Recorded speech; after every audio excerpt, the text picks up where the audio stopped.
जहां पर तुषार शर्मा मौत मामले में बड़ा अपडेट। आरोपी पति समर्थ सिंह की रिमांड जारी। समर्थ को देर रात उसके घर से ले गई पुलिस। समर्थ से घंटों पूछताछ, क्राइम सीन रिक्रिएट। एसआईटी ने समर्थ के महत्वपूर्ण दस्तावेज किए जब्त। तो वहीं एसआईटी ने सुसाइड नोट होने की आशंका के चलते घर में की सर्चिंग। चलिए खबर पर अधिक चर्चा करते हैं। News head digital Aniruddh Sonu हमारे साथ जुड़ गए हैं। अनिरुद्ध, तुषा मामले में लगातार कार्रवाई जारी है और इसी क्रम में पुलिस समर्थ को उसके निवास पर लेकर पहुंची। तुषा का कमरा एक बार फिर खोला गया। देखिए, भोपाल के बहुचर्चित तुषार शर्मा संदिग्ध मौत मामले में लगातार परतें खुलती जा रही हैं और जहां तक बात करें तो इस पूरे मामले में सबसे बड़ी खबर यही है कि सीबीआई की एंट्री हो चुकी है। सीबीआई ने इस मामले में अभी भोपाल पुलिस और एसआईटी से केस तो वापस नहीं लिया है, लेकिन एफआईआर दर्ज कर ली है और थोड़े ही समय बाद लगभग शाम को आज सीबीआई इस पूरे केस को हैंडओवर कर लेगी। और जहां तक बात करें तो कल देर रात को तुषार शर्मा के पति समर्थ सिंह को एसआईटी ने उसके घर ले जा बाग मुगलिया एक्सटेंशन में उसके घर ले जाके पूरे तलाशी अभियान चलाया। रिक्रिएशन किया गया कि कहां किस परिस्थिति में तुषार शर्मा की डेड बॉडी मिली थी, वहां कौन कौन था, क्या क्या वहां पे उस वक्त 10 बज के लगभग 12 मई को 10 बज के लगभग 20 मिनट का समय था जब ये मौत हुई थी। वो पूरा घटनाक्रम एसआईटी ने अपने रिक्रिएशन करवा के अपने अंडर में लिया। इसके अलावा अगर बात करें तो समर्थ सिंह और तुषार शर्मा के लैपटॉप की भी जांच की गई, उनके मोबाइल्स की जांच की गई, उनके जो आधार कार्ड और अन्य जो गजेट्स थे उसकी भी एसआईटी ने पूरी जांच की और कुछ चीजों को अपने कब्जे में लिया है। और लगभग 2 घंटे तक एसआईटी समर्थ सिंह को लेके उसके बाग मुगलिया एक्सटेंशन वाले घर में मौजूद थी और उस वक्त रिटायर्ड जज गिरिबाला सिंह यानी समर्थ सिंह की मां जो इस पूरे मामले में वो भी आरोपी हैं, घर में ही मौजूद थी। लेकिन उन्होंने न तो किसी एसआईटी के अधिकारी से बात की और न ही किसी से अन्य लोगों से चर्चा की। उन्होंने अपनी सुरक्षा के लिए 2 निजी लोगों को जरूर तैनात कर रखा था कि उन्हें कोई काम हो, जरूरत पड़े तो वे वहां मौजूद रहें। तो लगभग 2 घंटे एसआईटी की टीम समर्थ सिंह को लेकर बाग मुगलिया एक्सटेंशन में घटना स्थल पर पहुंची, जहां पे पूरी जांच की गई और कई चीजों को एसआईटी ने जब्त किया है और इस पूरे मामले में अब सीबीआई की भी एंट्री हो गई है। जी बिल्कुल अनिरुद्ध, जिस प्रकार 3 स्थानों पर लगातार कार्रवाई जारी रही और उसमें भी माना जा सकता है अब समर्थ की मुश्किलें बढ़ती हुई और इस बीच जब समर्थ अपने निवास पर पहुंचे और अपनी मां से जब वो मुखातिब हुए तो कहीं ना कहीं इस दौरान भी भावुक हुए। देखिए, जहां तक बात करें तो समर्थ सिंह जो कि तुषार शर्मा के पति हैं और इस पूरे मामले में इस संदिग्ध हत्या में आरोपी हैं, वो नॉर्मल लग रहे थे। उन्होंने पुलिस की जांच में पूरा सहयोग किया और लैपटॉप आदि जो भी चीजें एसआईटी ने उनसे मांगी वो उन्हें प्रोवाइड करवा दी, उन्हें दे दी और घटना के बारे में भी पूरी जानकारी दी। लेकिन जहां तक बात करें तो सीबीआई की इस पूरे मामले में एंट्री हो चुकी है।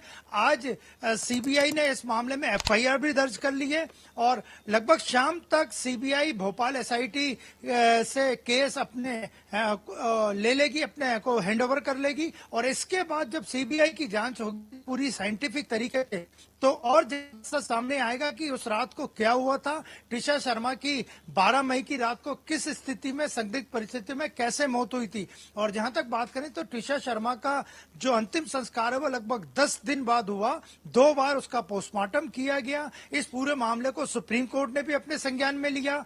भोपाल कोर्ट में भी इस मामले में कॉल डिटेल को लेकर और सीसीटीवी फुटेज को लेकर सुनवाई जारी है। आज भी वो सुनवाई जारी रहेगी। इसके अलावा अगर बात करें तो तुषार शर्मा की सास जो इस मामले में आरोपी है रिटायर्ड जज गिरिबाला सिंह, उनकी अग्रिम जमानत को लेकर जबलपुर हाईकोर्ट में भी सुनवाई हुई। तो ये पूरा मामला अब कानूनी दांवपेच से लेके पूरी जांच में उलझा हुआ है और अब सीबीआई की एंट्री होने से पूरा सच सामने आएगा, ऐसा आम लोगों को भी लगता है। अनिरुद्ध, जिस प्रकार जब वो राजधानी भोपाल लाए गए तो तब भी मीडिया ने मुखातिब होने की कोशिश की, समर्थ से सवाल जवाब किए गए। क्या समर्थ का किसी प्रकार का पक्ष अब तक इस मामले में सामने आया है? देखिए, कल ही जब सुप्रीम कोर्ट में सुनवाई हुई थी तो सुप्रीम कोर्ट के स्पष्ट निर्देश थे कि समर्थ सिंह, गिरिबाला सिंह और उनके तरफ से उनके एडवोकेट आदि इस मामले में बयानबाजी न करें।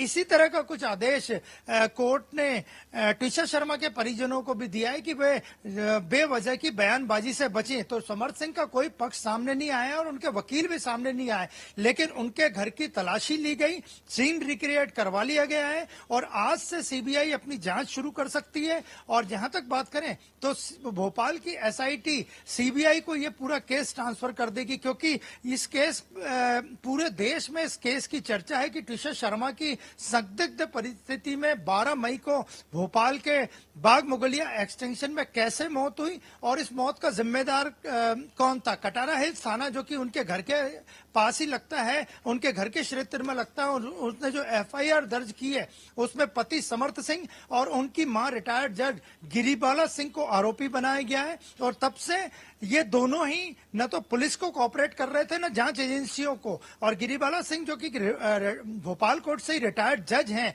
उनके बारे में स्पष्ट कोर्ट ने भी निर्देश दिए हैं कि उनकी अग्रिम जमानत कैसे हुई, भोपाल कोर्ट को उन्होंने कैसे गुमराह किया, इसकी भी जांच की जाए। और वो अभी तक न तो न्याय व्यवस्था को सपोर्ट कर रही है, कोऑपरेट कर रही है, न ही पुलिस को कोऑपरेट कर रही है। तो आने वाले दिनों में गिरिबाला सिंह का क्या होगा इस पर सबकी नजर है, क्योंकि टिशा शर्मा के जो परिजन है उन्होंने स्पष्ट आरोप लगाया है कि इस पूरे मामले में उनकी बेटी को मारा गया है। उनकी बेटी को जो मारने वाले हैं वो उनके पति समर्थ सिंह हैं और रिटायर्ड जज गिरिबाला सिंह जो उनकी सास हैं। तो आने वाले दिनों में जब सीबीआई साइंटिफिक तरीके से जांच करेगी तो पूरा सच सामने आएगा कि इस मामले में क्या ये हत्या का मामला है या आत्महत्या का मामला है। लेकिन फिलहाल सीबीआई ने एफआईआर दर्ज करके आज शाम तक सीबीआई केस को अपने हैंडओवर में ले लेगी।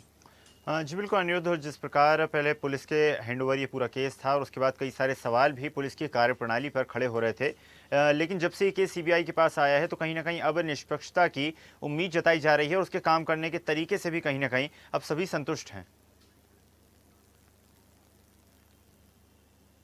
बिल्कुल, टिशा शर्मा के परिजनों की मांग पे ही राज्य सरकार ने यह पूरा मामला सीबीआई को जांच के लिए सौंपा था और सीबीआई ने तुरंत अपना काम भी शुरू कर दिया है। और जहां तक बात करें तो टिशा शर्मा का जो दूसरी बार पोस्टमार्टम हुआ था वो भी कोर्ट के आदेश पे और टिशा शर्मा के जो परिजन है उनकी मांग पे ही हुआ था। और लगातार जो 10 दिन तक उसकी डेड बॉडी यहाँ भोपाल एम्स में ही रही मॉर्चरी में, इसके बाद उनका अंतिम संस्कार किया गया। अंतिम संस्कार के समय भी पूरे परिजन मौजूद थे। उन्होंने उस वक्त भी आरोप लगाए थे कि इस पूरे मामले की निष्पक्षता से जांच होगी और उन्हें भी सीबीआई पे पूरा भरोसा है कि केंद्रीय एजेंसी इस पूरे मामले का सच सामने आएगी। लेकिन उनका यही कहना है कि उनकी बेटी की मौत नहीं हुई है, ये हत्या है और इस हत्या में उनके पति और सास जो रिटायर्ड जज है वो शामिल है। लेकिन आने वाले समय में जब सीबीआई पूरी तरीके से वैज्ञानिक पद्धति से अपनी जांच करेगी तो पूरा सच निकल के सामने आएगा।